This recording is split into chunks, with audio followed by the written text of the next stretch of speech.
সামনে বিধানসভা নির্বাচন, এই আবহেই ফের শিরোনামে রাজ্যের প্রাক্তন শিক্ষামন্ত্রী পার্থ চট্টোপাধ্যায়।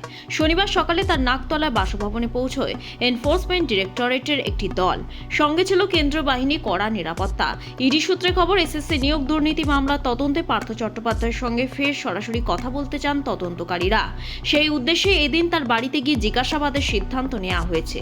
উল্লেখ্য, কয়েক বছর কারাবাসের পর সম্প্রতি জামিন পেয়েছেন প্রাক্তন শিক্ষামন্ত্রী। তার আগে জামিনে মুক্তি পান তার ঘনিষ্ঠ অর্পিতা মুখার্জি। তবে জামিন মিললেও নিয়োগ দুর্নীতি মামলার তদন্ত যে থেমে নেই তা স্পষ্ট করে দিয়েছে এদিনের ইডির পদক্ষেপ।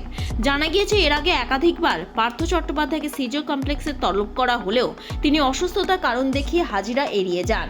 এমনকি তিনি তদন্তকারীদের জানান, প্রয়োজনে ভিডিও কলে জিজ্ঞাসাবাদ করা যেতে পারে অথবা তার বাড়িতে এসেই কথা বলতে পারেন আধিকারিকরা। তবে এবার আর সেই যুক্তি মানতে নারাজ ইডি, তাই সরাসরি তার বাড়িতে পৌঁছে জিজ্ঞাসাবাদের পথে হাঁটলেন তদন্তকারীরা। ব্যুরো রিপোর্ট, লটারি সংবাদ। লটারির টিকিট তো অনেকেই কেনেন, কিন্তু আপনি কি জানেন ক্রেতা হয়েও বিক্রেতার মতো অতিরিক্ত সুবিধা পাওয়া যায়? সাধারণত আমরা লটারির টিকিট কিনে কিন্তু পুরস্কার ছাড়া আর কোনো অতিরিক্ত সুবিধা বা ভাউচার পাই না। আপনি কি জানেন সেটাও বিজেতার প্রাপ্য? এই সুযোগটাই দিচ্ছে নিউ বঙ্গশ্রী লটারি সেন্টার। এখান থেকে টিকিট কিনলে নিয়মিত ক্রেতারা পান পুরস্কারের সাথে ভাউচার বা সেলার বোনাসের মতো অতিরিক্ত সুবিধা।